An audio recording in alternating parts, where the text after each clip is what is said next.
Hello, my name's Katy Winton. We are here in Thuile for rounds 3 and 4 for the Enduro World Series, and I'm riding for Moxie 11, and we're going to take a look at my Nukeproof Giga.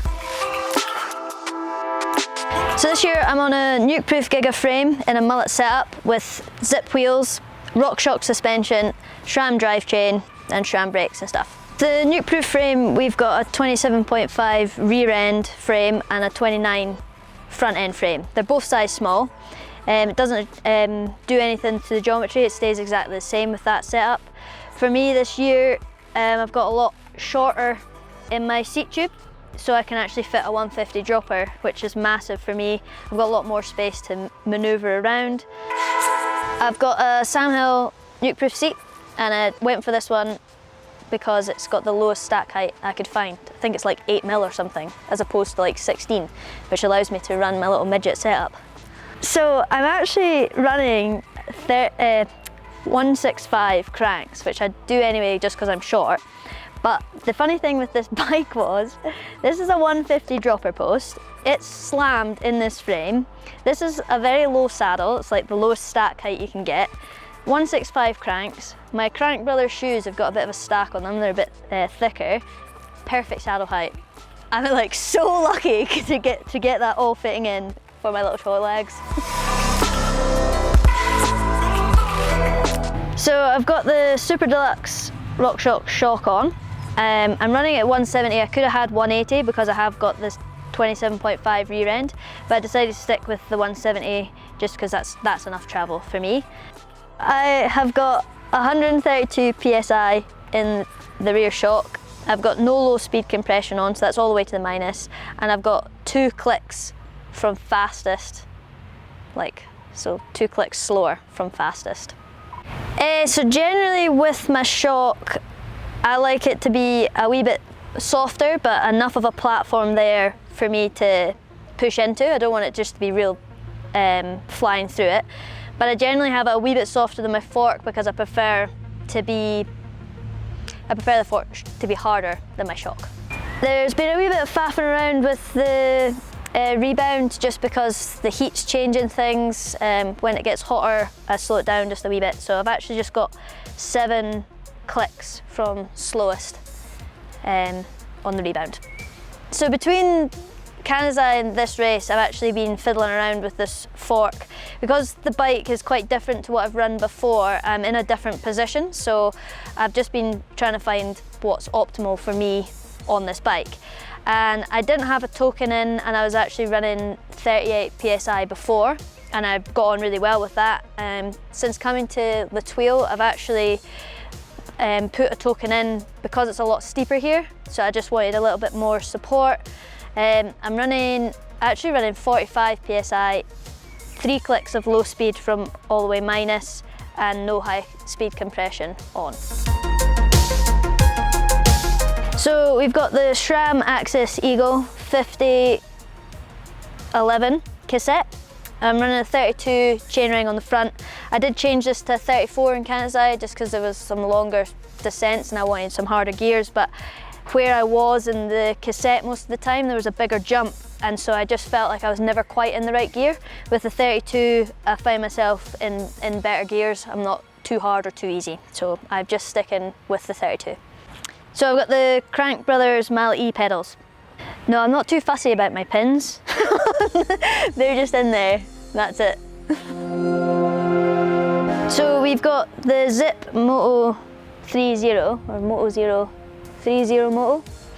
We've got the Zip 30 Moto wheels, and I'm actually been mega impressed by these. The first carbon wheels I've ever run, and I whack wheels fairly often, and I've whacked these quite a lot of times, and you wouldn't even know. Like seriously good. They're not too stiff over like little bumps and roots and stuff like that. I know that carbon wheels can be a wee bit pingy, but these just traction everywhere, so I've been mega impressed by these. I've got the Michelin Wild Enduro front on the front and on the rear, and I've found that I like these ones the best. The casing's thick enough, so I've not put a insert in it. I've found that they just seem to, I don't need an insert. I like to keep the wheels as light as possible as well, because for me, being little, turning big wheels is an issue in corners, so if I keep them as light as possible, it keeps me rolling quickly and flying around corners. So I've gone for these tyres. I've still got more exploring to do with the Michelin range, but for me at the moment, these are the go-to. I'm using the SRAM code RSC brakes, and I've got 200mm rotors on. Yeah, well, I'm just like perfectly in the middle. Don't want too much slowing down, don't want to burn out my brakes either, so 200's mint for me. So we've got quite an unusual brake levery set up here. First of all, I'm British, but I run mine European/American, so my right hand is actually my back brake and my left hand is my front brake. And then it just gets really weird. So my back brake is higher than my front brake. It's also, the bite point's further out than my front brake as well. And partly to do with braking my wrist, I had it a bit higher when I didn't have the same grip strength, so it was easier for me to hold on.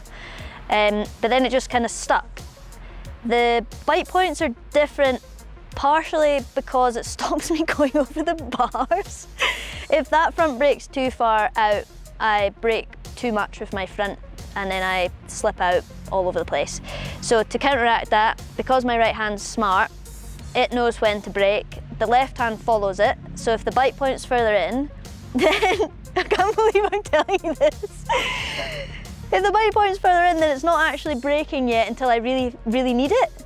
So then if I really need to slow down, then I'm pulling real hard, so then I'm actually braking with the front, and that's the tactic. So when I can't see going down a hill, I'm not doing anything stupid.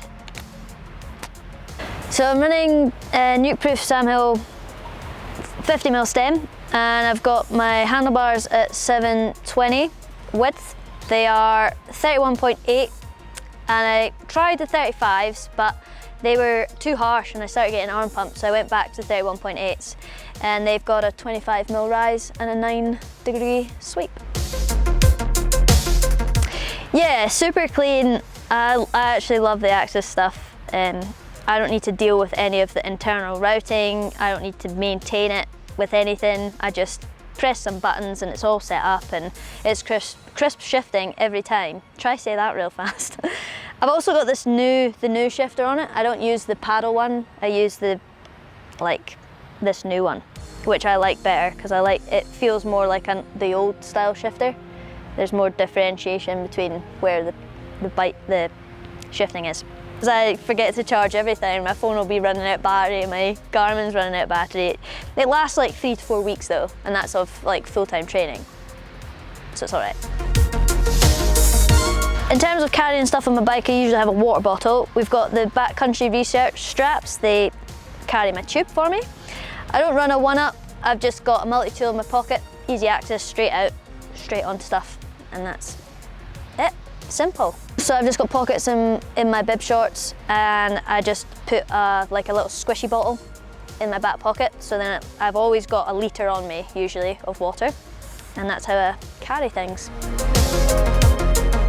High tech. So we've got like a little lever that changes the progression of the linkage, and I did some testing swapping between the two. There wasn't actually too much difference for me in the way that I had my shock set up. It was like 0.5 quicker in the linear, and it felt a bit better and more in control for me, so I just went with that. So I am running the Mudhugger Evo, which actually bolts straight onto the Zeb, and I'm running the big one here because it's been quite muddy, and I've had no mud in my eyes, so it's been great.